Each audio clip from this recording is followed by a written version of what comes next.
Good morning everybody, welcome to our channel Aakash Agarwal classes. मैं हूं professor Karan Agarwal. I hope everyone is fine. Yes, बच्चा लोग exams नजदीक आ रहे हैं। आई होप आप लोग चैनल को जो है पूरा टाइम फॉलो कर रहे हो। बहुत सारा कंटेंट हम लोग डाल रहे हैं। एमटीपी का ये जो सीरीज है, जो मॉक टेस्ट पेपर्स आपके इंस्टीट्यूट ने कुछ दिन पहले रिलीज किए थे, सारे सब्जेक्ट्स के मॉक टेस्ट पेपर्स हम लोग हमारे चैनल आकाश अग्रवाल क्लासेस पर सॉल्व कर रहे हैं। आप लोगों के साथ एमसीक्यू सॉल्व कर रहे हैं, कॉन्सेप्ट्स का रिवीजन कर रहे हैं, डेली वीडियोस आ रहे हैं। तो ऐसे इस तरीके से बहुत सारी एक्टिविटी आकाश अग्रवाल क्लासेस के यूट्यूब चैनल पर हो रही है। यस, जैसे कि आप जानते हैं ऑलरेडी दो मैनेजमेंट के दो एमटीपी पेपर्स मैं आप लोगों के साथ सॉल्व कर चुका हूं and today we are going to start with our third paper. आप लोग को पता ही है, Akash Agarwal classes is one of the best institutes for the preparation of CMA course. Yes, foundation का एग्जाम नजदीक आ रहा है, तो उसकी तैयारी आकाश अग्रवाल क्लासेस आप लोगों के लिए, आप लोगों के साथ चैनल पर कर रही है। कई सारे रिवीजन लेक्चर्स ऑलरेडी अपलोडेड है चैनल पर, आप लोग प्लेलिस्ट चेक कर सकते हो। राइट, अगर रिवीजन लेक्चर्स देख चुके हो तो फिर ऑब्जेक्टिव्स की सॉल्विंग भी हमारे साथ कर सकते हो, ताकि हमारा ऑल राउंड प्रिपरेशन हो, कहीं से कुछ भी छोटी सी भी चीज ना छूटे। इसके अलावा और भी अगर कुछ कंटेंट आपको चाहिए तो आप हमें मैसेज कर सकते हो। You can reach out to us. Yes, चलो फिर आज का सेशन स्टार्ट करते हैं। हमारा जो थर्ड मॉक पेपर इंस्टीट्यूट ने रिलीज किया हुआ है उसको सॉल्व करना स्टार्ट करते हैं। लगभग 25 क्वेश्चंस ईच पेपर में इंस्टीट्यूट ने दिए हुए हैं। आपका जो इकोनॉमिक्स एंड मैनेजमेंट वाला पेपर है 50 क्वेश्चंस का, उसमें से 25 क्वेश्चंस मैनेजमेंट के हर पेपर में है, तो वो हम लोग यहां पर सॉल्व कर रहे हैं। मैं पहले भी आपको बता चुका हूं, by the end of the series ये जो 10 पेपर्स हम लोग सॉल्व करेंगे, आई एम क्वाइट श्योर कि ऑलमोस्ट पूरे सिलेबस के बेस्ड क्वेश्चंस तो आ ही जाएंगे। हम लोग छोटे छोटे कॉन्सेप्ट्स भी रिवाइज कर लेंगे। राइट, और डिटेल में अगर कॉन्सेप्ट चाहिए तो चैनल पर मेरे रिवीजन लेक्चर्स प्रेजेंट है। हर टॉपिक के ऊपर मैंने एक आवर का रिवीजन लेक्चर बनाकर रखा हुआ है, प्लेलिस्ट है, वहां पर आप सर्च कर सकते हो और देख सकते हो।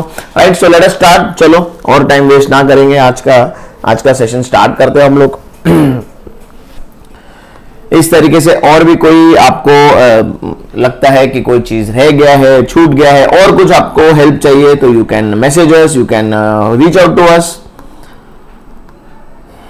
बहुत ही इंपॉर्टेंट एग्जाम है, सीएमए फाउंडेशन फर्स्ट स्टेप है आपका प्रोफेशनल कोर्स में। तो इस एग्जाम में आप अगर बहुत अच्छी तरीके से परफॉर्म करते हो, अच्छे मार्क्स आपके आते हैं, तो this will help in boosting your confidence a lot. Right, pass तो आप लोग सब हो ही जाओगे, ये तो मुझे 100% गारंटी है, लेकिन पास होते हो, अच्छे मार्क्स के साथ पास होते हो, ये ज्यादा इंपॉर्टेंट है, जिससे कॉन्फिडेंस में बहुत बूस्ट होता है।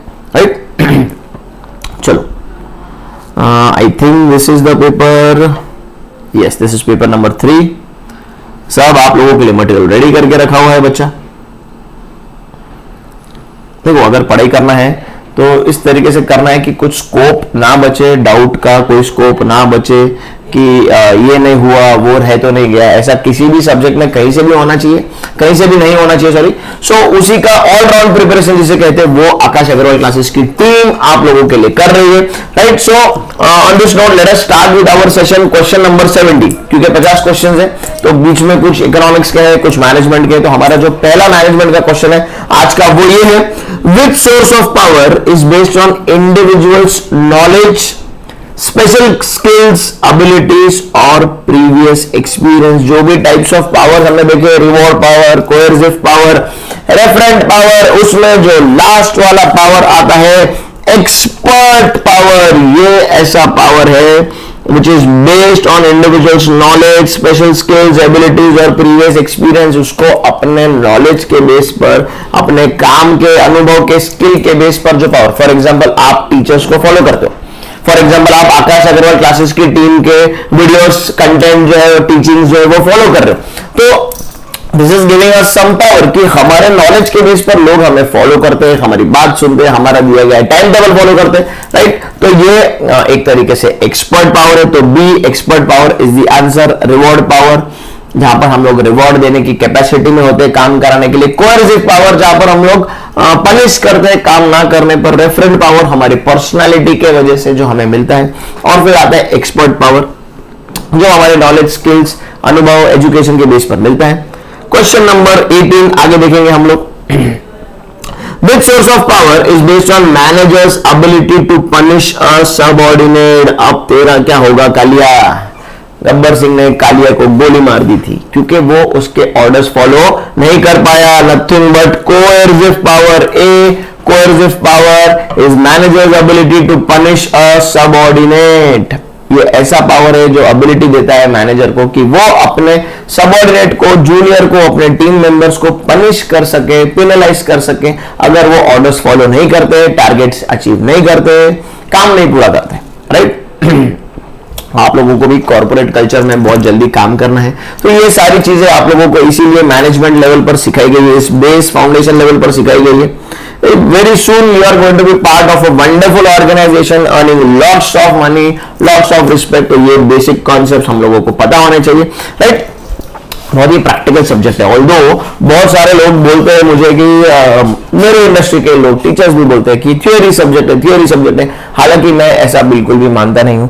सारे कॉन्सेप्ट, सारे प्रिंसिपल, सारी जो भी टीचिंग्स आपने यहां पर देखी है मैनेजमेंट सब्जेक्ट में, all of this you are going to apply in your real life as well. शायद अभी ऑलरेडी अप्लाई कर रहे हो अननोइंगली। बहुत ही प्रैक्टिकल सब्जेक्ट है, बहुत ही वंडरफुल सब्जेक्ट है। मेरा जो रेगुलर कोर्स रहता है उसमें ये सब्जेक्ट डिटेल में अराउंड 30 लेक्चर्स में पढ़ाता हूँ। इतना बहुत सारे एग्जाम्पल्स, रियल लाइफ के केस स्टडीज रहते हैं। बच्चों की जिंदगी से जुड़े हुए चीजें समझाते हुए, कॉन्सेप्ट समझाते हुए तो मुझे तो बहुत मजा आता है। एंड आई फील ब्लेस्ड कि इस तरीके का सब्जेक्ट में पढ़ा पाता हूँ बच्चों को। राइट? चलो question number 19।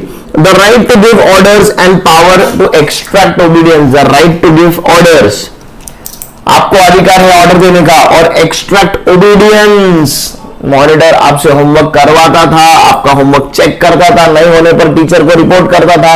What is this? A responsibility, B accountability, C authority, D delegation. Teacher ने मॉनिटर को अथॉरिटी दिया हुआ था। Authority is nothing but right to give orders. ये डेफिनेशन ऑफ अथॉरिटी में आपको मिलेगा। It is the ability, it is the right to give orders and extract obedience. वो आपसे आपके ऑर्डर्स फॉलो करवा सकता था, ऑर्डर भी दे सकता था और उनको फॉलो भी करवा सकता था obediently. This is nothing but C authority. Monitor को अथॉरिटी था क्या? नहीं था। Right? One of the most hated figures in our childhood, monitor, चुगलीखोर बोलते थे हम उसे। Right? Question number 20। The process of sharing authority by superior to subordinate. यहां पर सुपीरियर अपना अधिकार, अपना काम, अपनी जिम्मेदारी, अपनी अथॉरिटी किसी और के साथ शेयर कर रहा है, अपने जूनियर के साथ, अपने सबऑर्डिनेट के साथ शेयर कर रहा है। इस कॉन्सेप्ट को हम क्या कहेंगे? यहां पर जूनियर को काम डेलीगेट किया जा रहा है, अथॉरिटी डेलीगेशन हो रहा है क्या नहीं हो रहा है? Yes or no? Delegation is nothing but sharing of authority from the senior to the subordinate। माँ आपको कुछ काम देती है, बाजार में जाकर परचेस करने का, पैसे देती है तो पैसे यूज करने का अथॉरिटी दिया, तो यहाँ पर क्या हुआ? डेलीगेशन हुआ है। This is nothing but delegation. भूलना नहीं है, कॉन्सेप्ट भी साथ साथ में याद रखना है। इतने सारे ऑब्जेक्टिव्स हैं हमारे मॉड्यूल में, बोलो हमारे प्रैक्टिस पेपर्स में बोलो, तो सारे रट्टा नहीं हो सकते और रट्टा करने भी नहीं है। कॉन्सेप्ट पता होगा तो हम लोग सॉल्व कहीं पर भी करके आ सकते हैं। हाँ, मेमोरी वाले कुछ ऑब्जेक्टिव्स हैं, वो मैं जैसे ही आते रहते हैं बीच बीच में बताते जाता हूं आपको, वो आपको लर्न करने पड़ेंगे, बट नॉट ऑलवेज। राइट? चलो आगे बढ़ेंगे। That is obligation of a subordinate to properly perform the assigned duty. Delegation है कि सीनियर जूनियर को काम दे रहा है ना। अथॉरिटी है कि आप ऑर्डर दे सकते हो, यू कैन एक्सट्रैक्ट ओबीडियंस। अभी यहां पर दूसरा concept, obligation of subordinate to properly perform the assigned duty. Obligation है एक सबऑर्डिनेट के ऊपर कि उसको अपना ड्यूटी निभाना ही पड़ेगा, अपना काम करना ही पड़ेगा। ये क्या है? अथॉरिटी है? नहीं यार, अथॉरिटी तो बिल्कुल भी नहीं है। फिर अकाउंटेबिलिटी है? नहीं, ये अकाउंटेबिलिटी नहीं है। डिसेंट्रलाइजेशन तो ये बिल्कुल भी नहीं है। ये है D responsibility. The subordinate is responsible to the senior, to the boss. क्या? कि ही और she has to perform the work which is given to him. जो काम दिया गया है वो काम को निभाना as per the instruction. This is nothing but responsibility. Responsibility is the obligation of a subordinate to perform that task suitably as per the rules laid down, as per the conditions laid down. Simple. ये है responsibility. Right? चलो आगे बढ़ेंगे, फटाफट फटाफट फटाफट आगे बढ़ेंगे भैया। Ali is a manager in a multinational organisation, ठीक है, अली भैया जो है कंपनी में मैनेजर का रोल निभा रहे हैं, ठीक है। He believe that employees of the company are lazy and do not have much ambition, okay. तो अली के कंपनी के जो एम्प्लॉइज है उनका एक कैरेक्टर है कि वो लेजी है एंड कोई एम्बिशन नहीं है, कुछ पाने की इच्छा नहीं है, कुछ करने का ख्वाब नहीं है, कुछ लेजी है, काम करायचं नाही, हमें काम पसंद नहीं है। और अली कौन है? अली इन लोगों का मैनेजर है, अली इन लोगों को लीड करने का काम कर रहा है, ठीक है। चलो आगे बढ़ेंगे। Ali can be classed as dash manager based on the perspectives of Douglas McGregor. McGregor की कौन सी थ्योरी थी? एक्स एंड वाई थ्योरी, याद आ रहा है क्या? एक्स में कौन से लोग आते थे? एक्स में वो लोग आते थे जिनको किसी भी तरह का काम करना पसंद नहीं था, उनको लीड करना जरूरी था, उनके ऊपर कंट्रोल एक्सरसाइज करना जरूरी था, उनके लिए अथॉरिटेरियन लीडरशिप जरूरी थी, क्योंकि उनको कोई एम्बिशन नहीं था। They do not want, the basic nature of this people is not to want to work. फिर आते हैं थ्योरी वाई वाले लोग, जिनको काम करना है, उनके लिए work is as natural as food and play. Yes, उन लोगों को एम्बिशन है, वो लोग काम करना चाहते, अपने तरफ से काम करना चाहते, उनके ऊपर ज्यादा अथॉरिटेरियन लीडरशिप का कोई जरूरत नहीं है, एक्सप्लॉइटेटिव लीडरशिप का कोई जरूरत नहीं है, राइट। वो ज्यादा मोटिवेटेड रहते हैं वगैरह वगैरह। तो अभी अली के केस में क्या है? अली की कंपनी के लोग लेजी है और कुछ ज्यादा एम्बिशन नहीं है। तो अली को कौन सी कैटेगरी का मैनेजर माना जाएगा?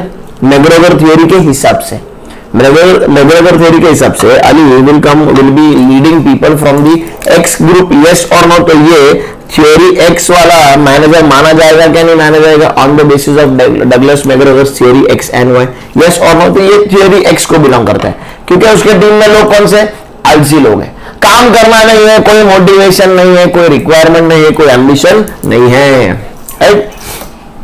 चलो भैया, हमें ऐसे बनना नहीं, हम तो थ्योरी वाई वाले लोग हैं, प्रोएक्टिव लोग हैं, काम करने वाले लोग हैं ईमानदारी से।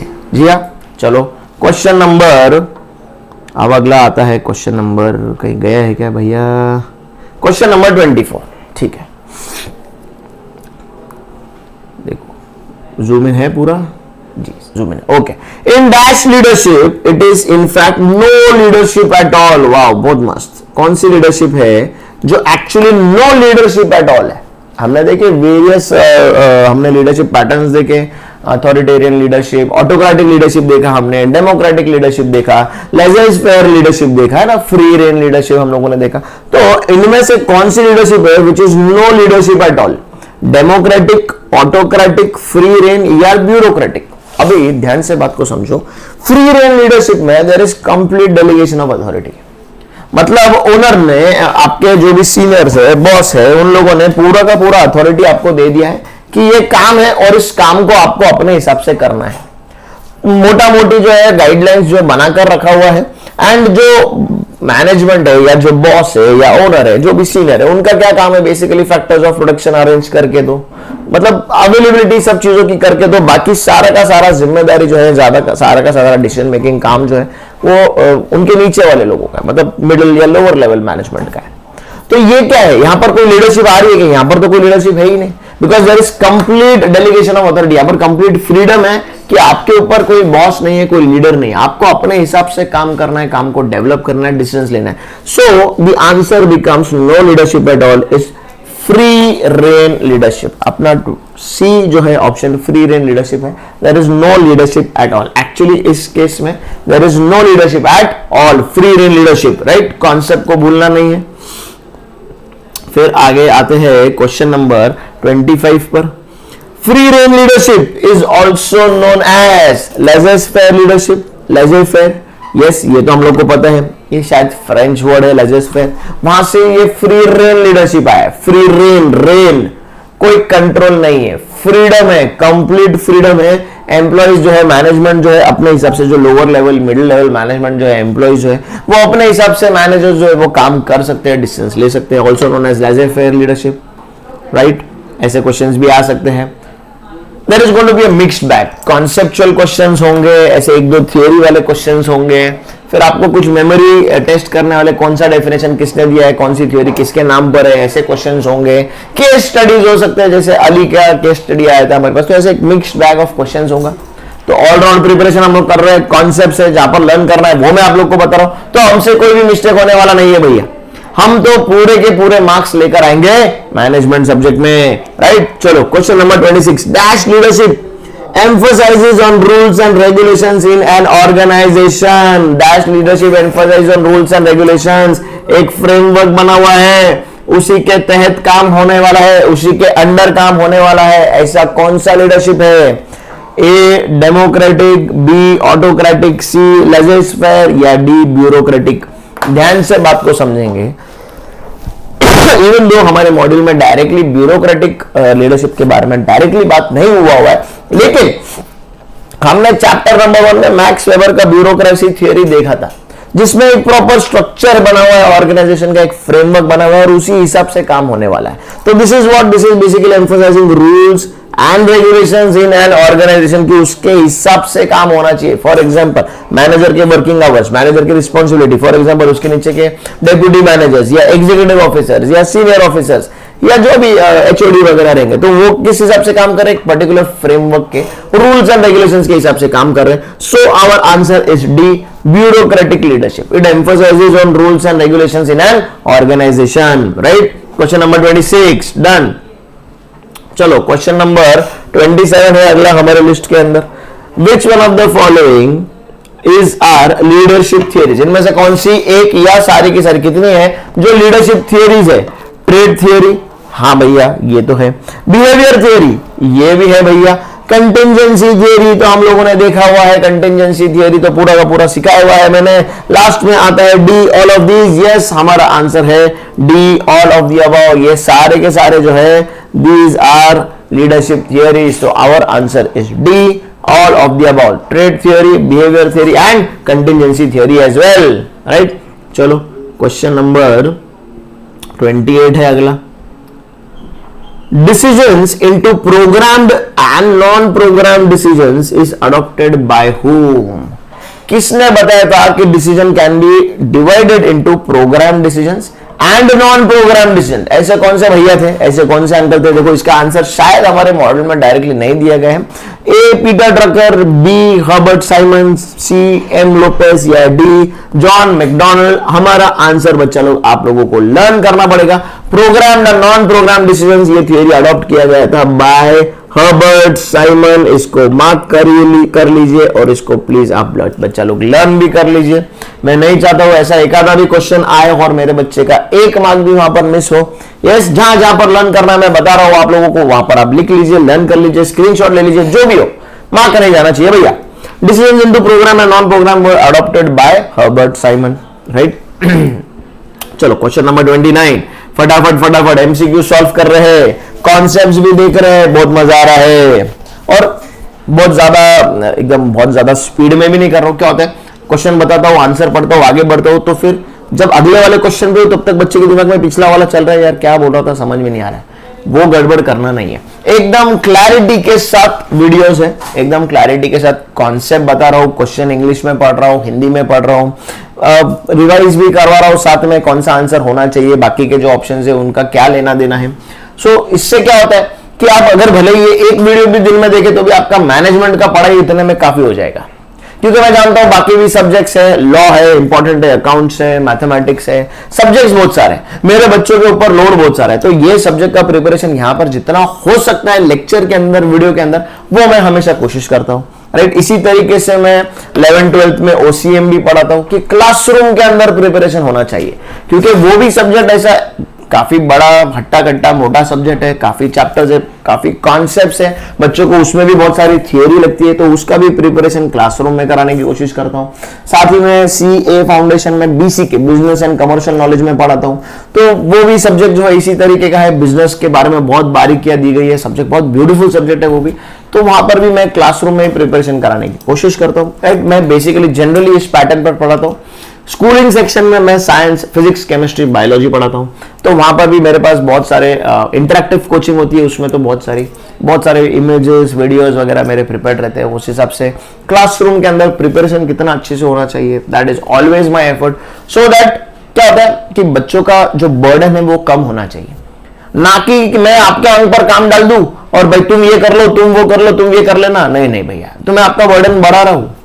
मैं यहां पर क्यों आया हूं? आपका बर्डन कम करने के लिए। This is always my methodology of teaching.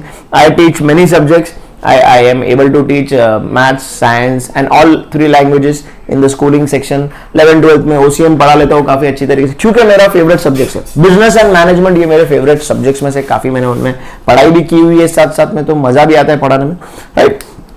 चलो, मेरे बारे में इतनी इंफॉर्मेशन काफी। आगे बढ़ेंगे क्वेश्चन नंबर 29 के ऊपर। Dash decisions refer to decision techniques and rules. ऐसे कौन से डिसीजंस है जो जिनका लेना देना टेक्निक्स एंड रूल्स के साथ है? ए प्रोग्राम्ड, बी नॉन प्रोग्राम का तो लेना देना ऐसे कुछ डिसीजंस है कि जो सिचुएशंस हमने सोची भी नहीं है, नॉन रिपीटेटिव सिचुएशंस है, अचानक से आ जाती है। फिर सी स्ट्रेटेजिक डिसीजंस, नहीं रे भैया। या बी टैक्टिकल डिसीजंस, नहीं, इसका आंसर है A programme decisions. Programme decisions refer to decisions related to techniques, rules, procedures. हमको पता है कि ये हमारा टेक्निक है, हमारा प्रोसीजर है, उसी तरीके से उसी प्रोग्रामिंग से काम करना है, राइट। तो ये प्रोग्राम्स क्योंकि रेपिटेटिव नेचर के होते हैं, रूटीन एक्टिविटीज से रिलेटेड होते हैं, एक गाइडलाइन बना हुआ रहता है, तो वो सारे के सारे प्रोग्राम डिसीजंस होते हैं। Question number 29, sorry,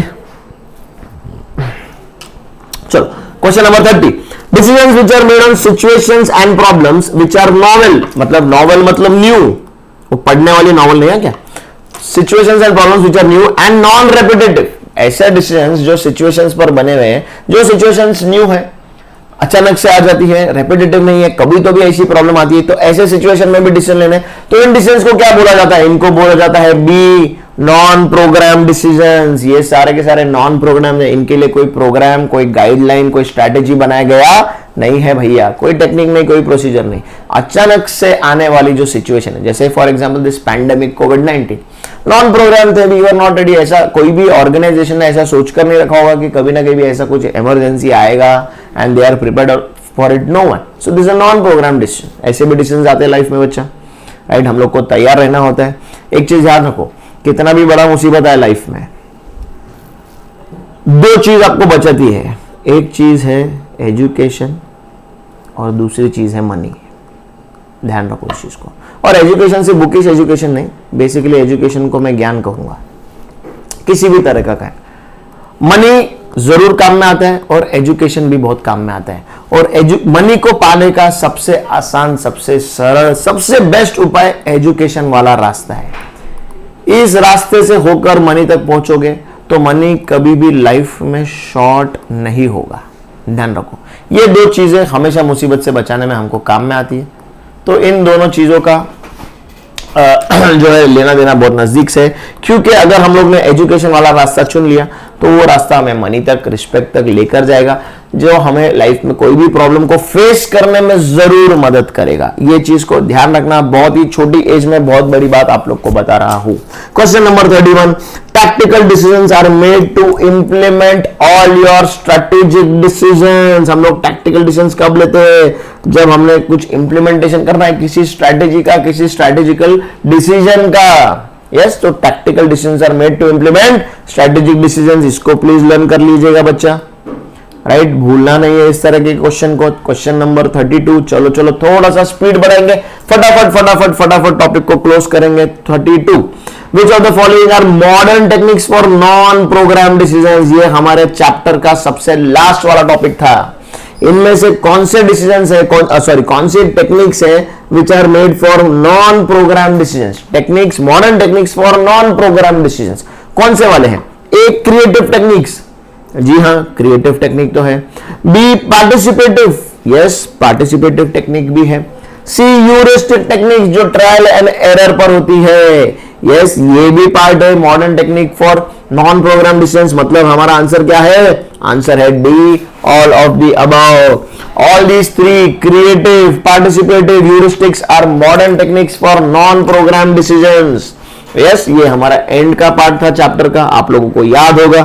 question number 33 आता है फिर अगला। Question number 33, which control is based on the notion. Chapter number 1 control पे आ गए, बहुत इंपॉर्टेंट। कौन सा कंट्रोल है which is based on the notion, which is based on the theory, the सोच that we can control over events that will take place and not on events which have already taken place। अभी हमने current कई तरह के देखे हुए हैं, feedback control, feed forward control, कॉनकरेंट control, है ना, ऐसे कंट्रोल्स देखे हुए। मेरे रिवीजन सीरीज देखोगे तो उसमें कंट्रोल एक लेक्चर में बहुत फैंटास्टिक तरीके से समझाया है मैंने, क्योंकि बहुत सारे बच्चों को कंट्रोल वाले टॉपिक पर बहुत डिफिकल्टी रहती है। बच्चे हमेशा मुझे बोलते रहते हैं कि सर कंट्रोल नहीं समझा है, सर कंट्रोल में कंफ्यूजन है, सर कंट्रोल बहुत वास्ट है, सर कैसा किया?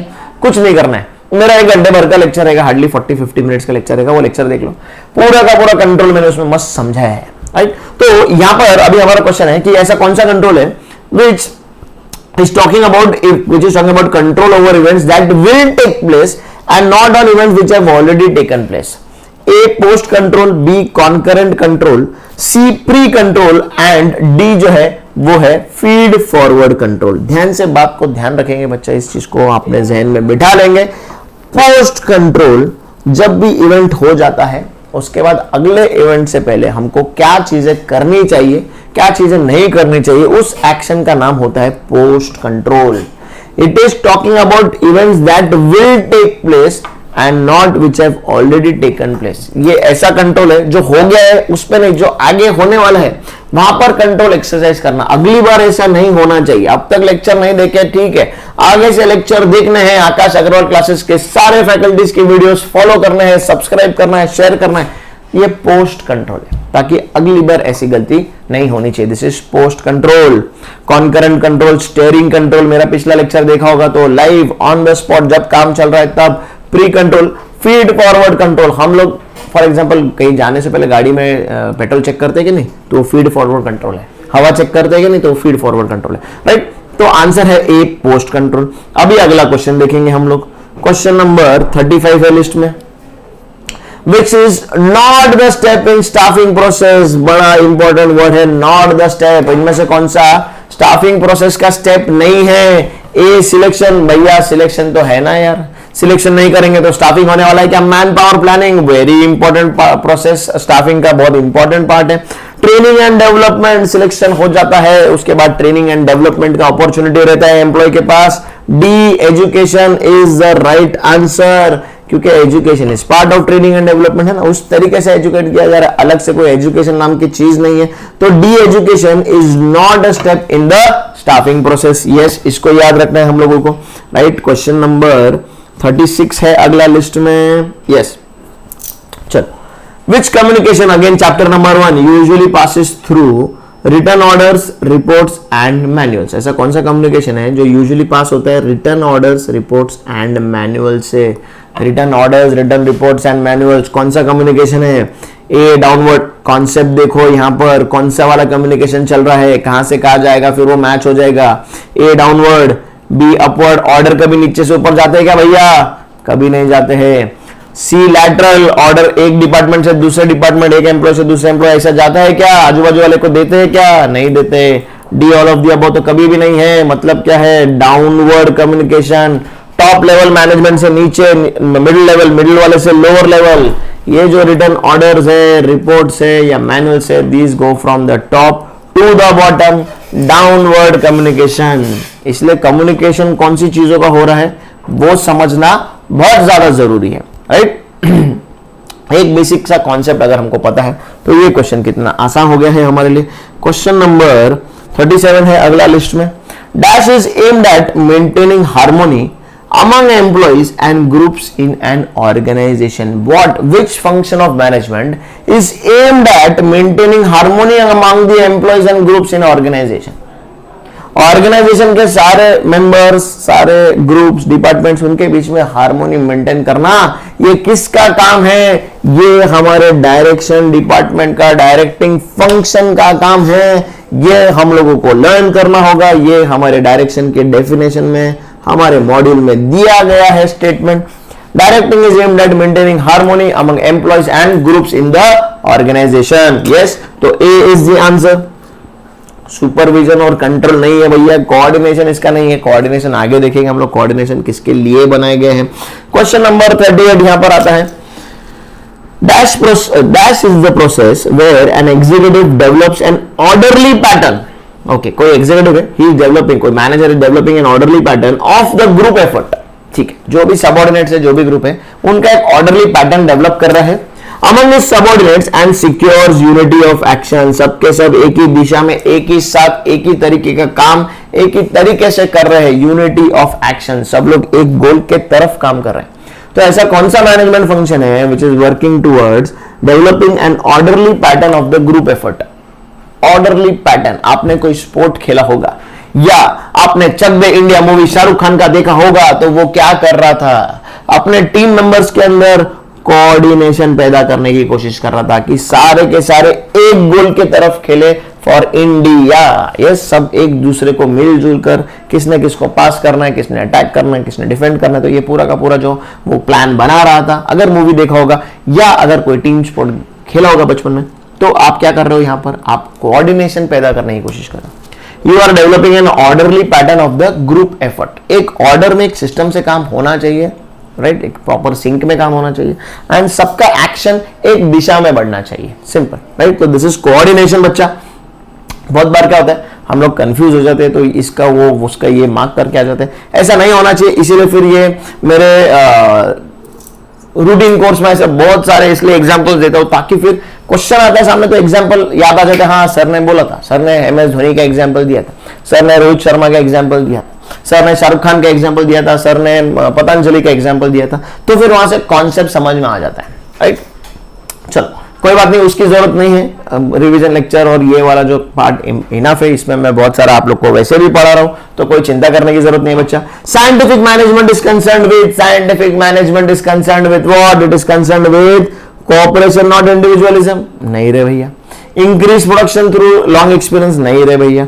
इंक्रीज सेल्स, नहीं रे भैया। भैया it is concerned with application of scientific principles to management of production, application of scientific principles। scientific principles जो proven है, जो टेक्निक्स, जो मेथड, जो चीजें प्रूवन है, उनको यूज करो। साइंटिफिक मेथोडोलॉजी को प्रोडक्शन में बोलो या मैनेजमेंट में बोलो, यूज करो, क्योंकि उसके लिए हमारे पास एविडेंस है, प्रूफ है कि हाँ एक तरीके से। For example unity of command, कि बाबा एक आदमी को, एक ही आदमी अगर लीड करेगा, गाइड करेगा, तो ऑटोमेटिकली आउटपुट बढ़ेगा।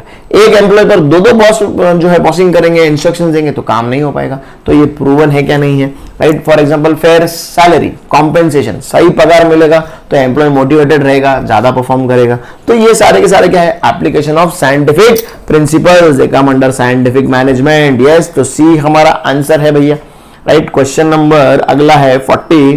Dash is an intellectual process. Okay, management के कुछ प्रिंसिपल्स है, जैसे कि फंक्शंस है, sorry, control, planning, organising and directing.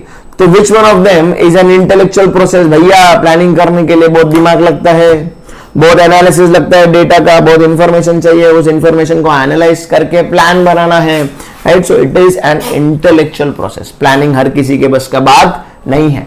लोग प्लानिंग को फॉलो कर सकते हैं, वो एक अलग बात हो गया, लेकिन प्लान बनाना अपने आप में एक बहुत इंटेलेक्चुअल प्रोसेस है। समझना है तो डॉन 2 मूवी देख लो फिर से, शाहरुख खान का प्लानिंग का फर्स्ट क्लास एग्जांपल दिए गए हैं उसके अंदर, राइट। तुम बोलेंगे सर लेक्चर देखूं या मूवी देखूं, आप क्या बात करते हो? भैया जब खत्म हो जाएगा कोर्स, एक बार पास हो जाओगे तब जरूर देख लेना, राइट। मैनेजमेंट की बात ऐसी है यार, कहीं से भी कुछ भी एग्जांपल देकर मैं तुमको सिखा सकता हूं। मेरी भी कुछ पर्सनली बात ऐसी है, एक सब्जेक्ट सिखाने का स्टाइल वैसा है, राइट। फटाफट एक तो 2 काम करना है। एक तो ये जो 2-4 मूवी बोल रहा हूं वो पास होने के बाद जो एग्जाम होने का देखने है। दूसरा, CMA इंटर के लिए जल्द से जल्द आकाश अग्रवाल क्लासेस के पास आना है, क्योंकि हमारी जर्नी की शुरुआत हुई है फाउंडेशन से, हमें आगे भी बढ़ना है। CMA इंटर के दोनों ग्रुप्स क्लियर करने हैं, CMA फाइनल करना है, डिग्री लेना है, हमें एक प्रोफेशनल डिग्री लेना है CMA का, तो हमारे पास CMA इंटर में एक बहुत ही क्वालिफाइड प्रोफेशनली एक्सपीरियंस टीम आपका इंतजार कर रही है।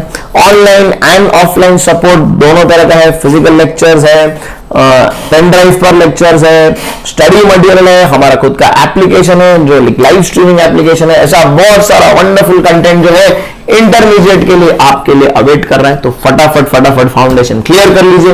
यस, चलो आगे बढ़ेंगे, आखिरी 2-3 क्वेश्चन रह गए होंगे शायद। चलो let us complete them. Question number 41, dash defines management as the process of getting things done by and through others. Management is the process of getting things done by and through others. ये definition किसने दिया हुआ है? ये definition Hicks uncle ने दिया हुआ है, इसको हम लोग को लर्न करना पड़ेगा। Hicks has defined management as the process of getting things done by and through others. ये generally basic definition of management का भी बन गया, getting things done through people. तो ये डेफिनेशन दिया गया है हिक्स अंकल द्वारा, इसको याद रखेंगे। चलो आगे देखेंगे, कुछ बचता है क्या हमारे सीरीज में? है। Okay, question number 44, free reign leadership involves complete delegation of authority. Yes, free reign leadership involves complete delegation, पूरा का पूरा अथॉरिटी दे दिया गया है। आप आपके हिसाब से काम कीजिए, आप अपने आप को एनालाइज कीजिए और काम को बढ़ाइए, टारगेट्स कंप्लीट कीजिए, डिसीजन मेकिंग अथॉरिटी आपके पास है। Complete delegation of authority free rein leadership में होता है। This is completely true statement. No leadership at all, याद आ रहा है क्या?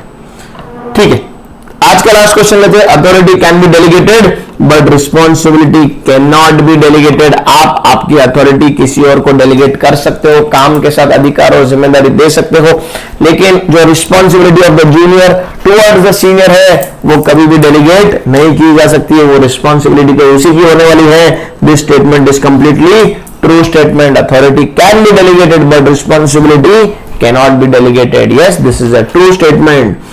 Okay, so with this we come to the end of this another wonderful session. हमारा तीसरा वीडियो आउट आज हो चुका है कंप्लीट, तीसरा लेक्चर हो चुका है।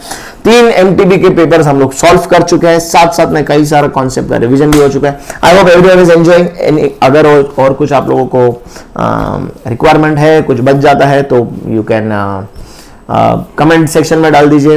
सब्सक्राइब कीजिए चैनल को अगर अभी तक नहीं किया होगा, और आपके फ्रेंड्स के साथ भी शेयर जरूर कीजिए। राइट, हमारा मोटो क्या है कि अच्छे मार्क्स के साथ फाउंडेशन क्लियर करना है और फिर इंटर के लिए फटाफट आकाश अग्रवाल क्लासेस को अप्रोच करना है। राइट, चलो until then good bye, do take care all of you, thank you so much.